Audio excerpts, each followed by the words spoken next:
Now that itself. you have started. Assembly Bill 405 deals with parental notification, and I have some other folks coming up that are going to give you more of the specifics, but what I want to make clear is this is actually modeled on a Minnesota law that went into place in 1981.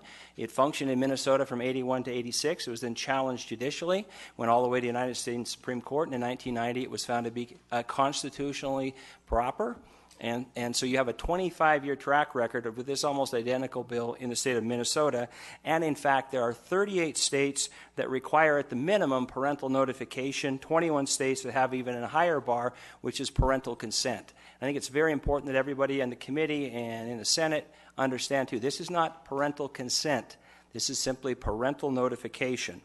All 38 states also have a judicial bypass mechanism, which is required by the 1990 Supreme Court decision. This bill also has that same judicial mechanism.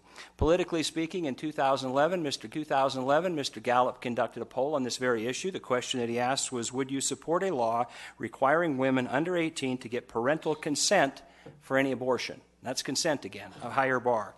71% said yes, 27% said no.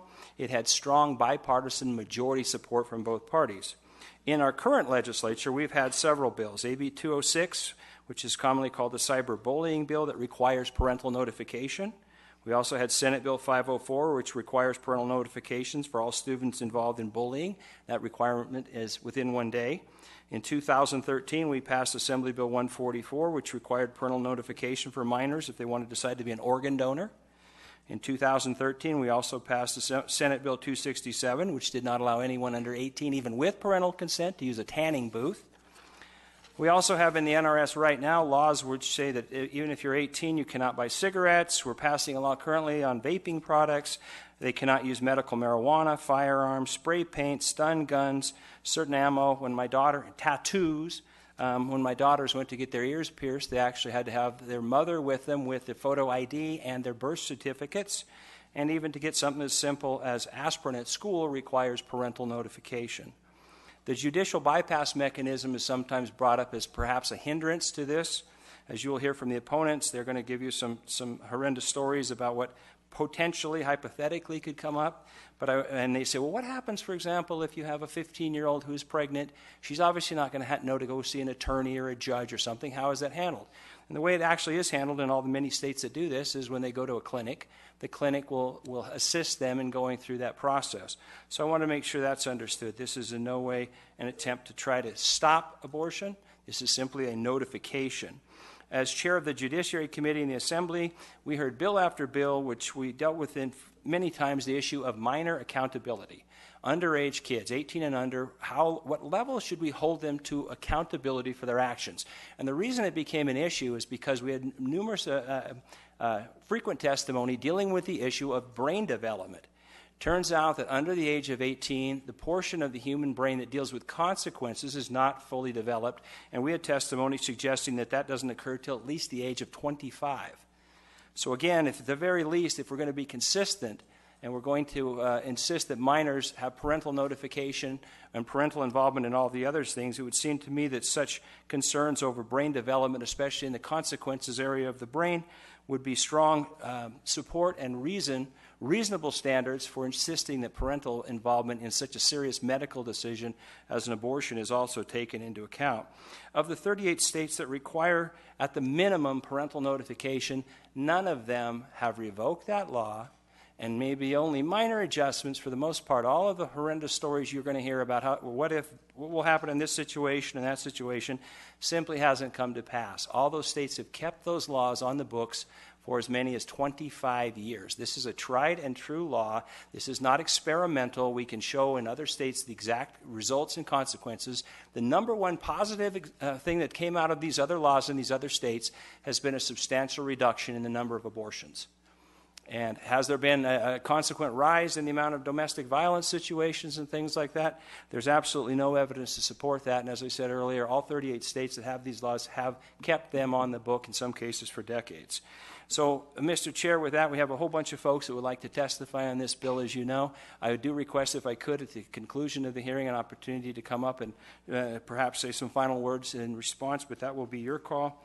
I think all of us I'm the father of 8. I've got 4 daughters. I've got 5 granddaughters. I have 4 sisters. I love women. I love my children. I love their future. I want only the best for them. And like all of us, I live in the real world. I've dealt with some of these issues in very personal way in my lifetime. And I think that at the very least, we should want to encourage the involvement of parents with their children in significant medical decisions. You can put aside the issue of the morality of it, but simply ask yourself, in any medical decision, if we're going to require parental responsibility and involvement on giving a child an aspirin or having their ears pierced, surely a medical procedure as involved psychologically and physically as an abortion, shouldn't we want at the very least that same level of parental involvement if at all possible? And that's what this bill is attempting to do. For most of these young ladies, they obviously have boyfriends involved in these circumstances, and the statistics show overwhelmingly that those boyfriends tend to pressure very heavily the young ladies into taking the decision of an abortion and to deliberately bypass their parents in these sorts of decision-making processes. The parents, when they're actually notified, will act as a buffer to that. In fact, the parents will act to protect the best interests of their daughter, where typically a boyfriend is more interested in getting himself out of a mess that he's got himself into and having the girl go forward and have an abortion, and then voila, the situation goes away. But the psychological and possibly, in her case, for example, the medical consequences of that fall disproportionately on the minor girl, who should in fact be allowed to at least notify her parents so that they can act, hopefully as a check in this whole unfortunate equation that exists. So with that, Mr. Chair, the main thing I wanted to emphasize is, one last thing too. American College of Obstetricians and Gynecologists actually have said something. They have no position regarding parental knowledge for minors receiving an abortion, and certainly do not recommend providing access to an abortion without parental knowledge. In fact, all of the examples that you heard given, that supposedly all these medical associations oppose this, are at least 20 years old, and no cases you'll notice was brought since. In fact, I think, especially in light of the fact that all these other states have been practicing this for years and years and years, if there were all these horrible circumstances that were occurring, this would have been dealt with in those other states, just as we would obviously do the same thing in our state if all these hypotheticals that you heard and anecdotal possibilities actually consistently were ever recorded. In reality, the other states have found it to be very functional, very relevant, and I would urge this committee to look at the long-term consequences in those other states when going to make a decision on how you vote on Assembly Bill 405. It is totally past constitutional muster, even the strict standards of the Ninth Circuit, and it certainly is going to pass, as I pointed out, with the parents and the folks in our communities. Gallup poll, 71% for parental consent, a much higher standard. Only 27% of the people polled by Gallup indicated they would oppose parental consent. And certainly for parental notification, it's a very safe bet to imagine that number would bounce up substantially as well. So politically, physically, psychologically, in the best interests of these minors, it is our responsibility to pass Assembly Bill 405 and give parents an opportunity to be involved in these very serious medical and, yes, psychological decisions that can impact these young ladies for years and protect them in so many cases from abusive, predatory males. And with that, Mr. Chairman, I would urge the passage of Assembly Bill 405.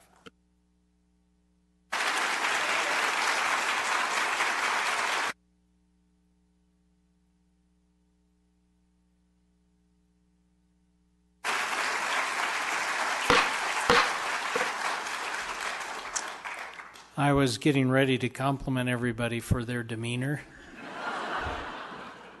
and their respect. So in our system, that's what we try to do, and so we tried to avoid overt displays of emotion. We tried to avoid clapping. Not that that happened, but I appreciate the respect that one gave to one another of the opposition. I think it was something to be said for the citizens of Nevada to be able to have this discourse